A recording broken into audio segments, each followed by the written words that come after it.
I was rewatching Casino Royale the other day, and this scene really struck me. You know, James,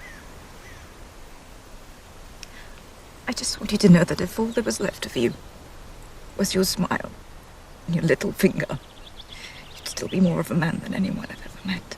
I realize that in so many ways, Vesper is speaking for the audience, because James Bond represents our culture's masculine ideal. Whatever he is what so many young men are kind of wishing they could become.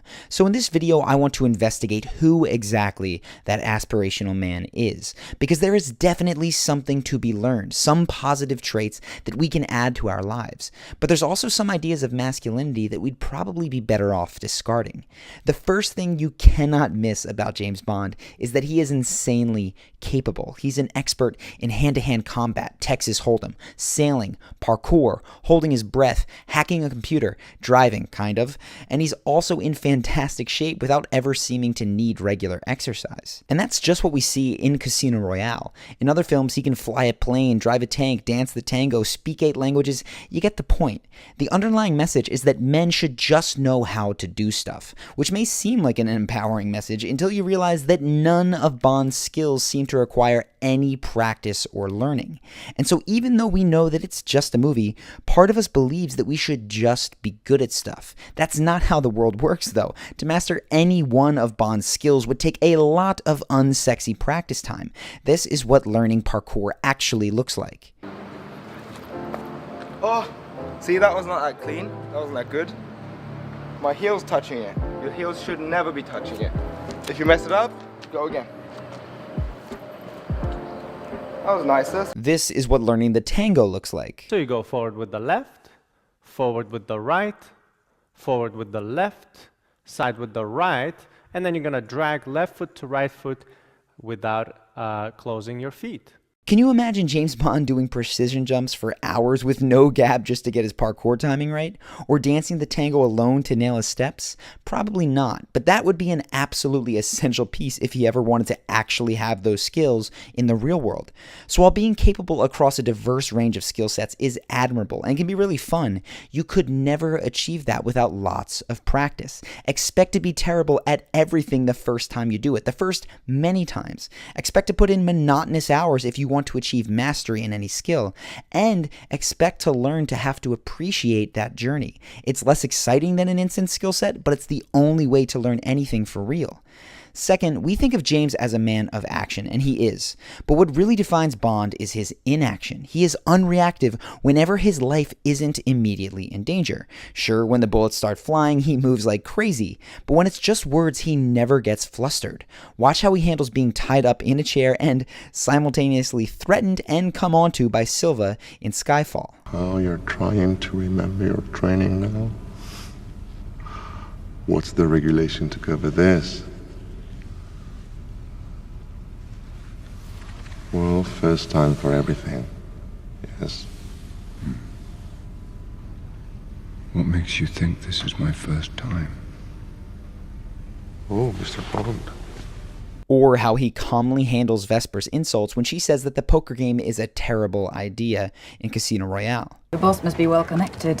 I've never seen so much go out the door so quickly. Not quite so stylishly. Or how he later responds after being poisoned mid-poker tournament. I'm sorry. That last hand nearly killed me.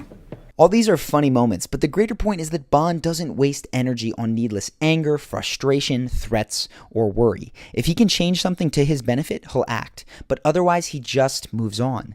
This makes sure that he doesn't get stuck in his head, reliving past mistakes or worrying about the future. And we would all do well to adopt the same mentality in our own lives. If somebody cuts you off on the way to work, speaks poorly about you, or makes a mistake that wastes your time, whatever it is, don't allow yourself to indulge in getting upset. Instead, just ask what action needs to be taken to shift things. And if there's something that you can do, like speak calmly to that person and ask them to behave differently, go for it. But if there is nothing to be done, like in the case where someone cuts you off, let it go as fast as possible. Knowing what truly matters and focusing on action above your ego will make you a happier, more attractive person. The third thing that you can't miss about James is that women love him. And while James is scripted male fantasy, there's a grain of truth truth in women's on-screen reaction to him. Women tend to be attracted to those two things that we previously mentioned. James is capable and unreactive. Just watch in this next scene where both of those things are demonstrated. First, that he's capable and that he won a car in a hand of poker, and second, that he is unflustered when he suggests driving this woman home and she says no thanks. Can I give you a lift home? That would really send him over the edge. I'm afraid I'm not that cruel. Well, perhaps you just had a practice.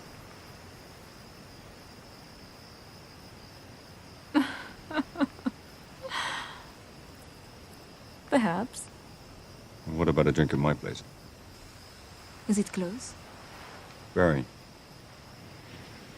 One drink. Note that James isn't pushy, nor is he cowardly. He's just flirtatious without fear of rejection. And because he's not worried about her not liking him, she reconsiders. Now, this isn't a guaranteed outcome in the real world, but it does demonstrate one useful point. We are all going to be quote-unquote rejected at some point. Someone in our dating life or professional life is going to say no thanks.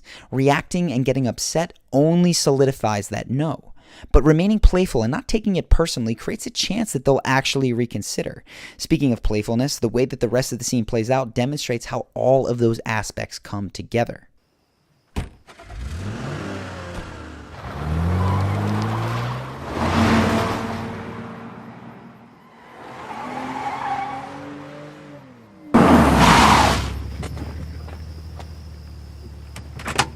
Good evening, sir, and welcome back.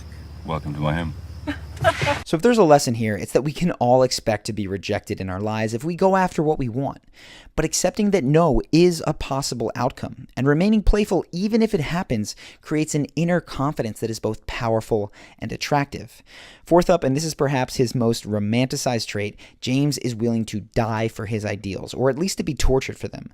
Now realistically, there's nothing really to be taken from this, as most of us are not going to encounter creative types of torture from Le Chiffre. But there is something metaphorical here, and it's that we admire James because he sticks to his mission in the face of pain, and that's what we all hope to see in ourselves. The things that we're pursuing in our lives may not come easily. It might feel like metaphorically we've been stripped naked and beaten. And what keeps us going isn't necessarily the cool clothes or the fancy cars or the approval of others, which can all be taken away, but our inner conviction to stick to our guns. And that's Vesper's point at the beginning. James isn't a man because of what he has acquired, or even because he has man parts, because at this point she doesn't know if Le Chiffre has damaged him beyond repair. He's a man because of his actions in the face of adversity. You know, James, I just want you to know that if all there was left of you was your smile and your little finger, you'd still be more of a man than anyone I've ever met. And of course, James hasn't lost his sense of playfulness, which snaps Vesper right out of her despondent mood. That's because you know what I can do with my little finger. I have no idea. But you're aching to find out.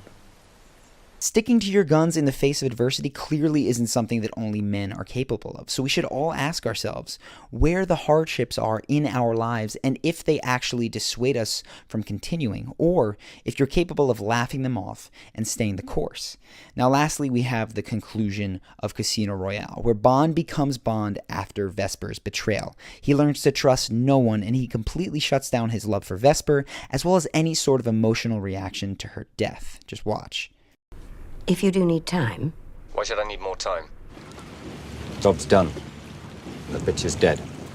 The message here is that Bond will not open himself up to being betrayed again, and since Bond represents the ultimate in masculinity, it implies that real men don't open themselves up to being hurt. I'm not saying that that's the director's intent, but I think that's how most of us interpret it when we see an ice-cold Bond finally saying his iconic line at the end of Casino Royale. The name's Bond. James Bond. By learning to trust no one and wall off emotionally, Bond finally becomes the guy that we've loved for 20 plus movies. And of all the messages about masculinity in Bond, I think this one is the most destructive. Without getting too preachy here, real strength isn't demonstrated by walling yourself up from getting hurt.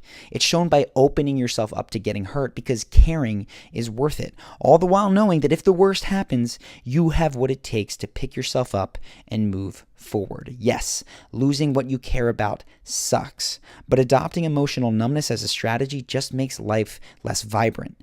Now, up until now, I've tried to deconstruct our culture's masculine ideal, and I hope you see that some of it corresponds to pretty healthy behavior and some of it is more questionable, which brings me to the big point. Once you start to understand how you may have subtly been influenced by it, you don't have to unthinkingly accept the ideal masculine form in our culture, in Bond, or in anything. I personally find Bond's unreactivity admirable, and I think learning from him in this area improves my life. The invulnerability that creates walls, that's something I'd rather not deal with, and those are just my feelings. What's most important is that you bring awareness to the ways you might have been unthinkingly striving for someone else's ideal image of a man or a woman or any sort of ideal. Then you can purposely choose your own ideal instead of having it chosen for you.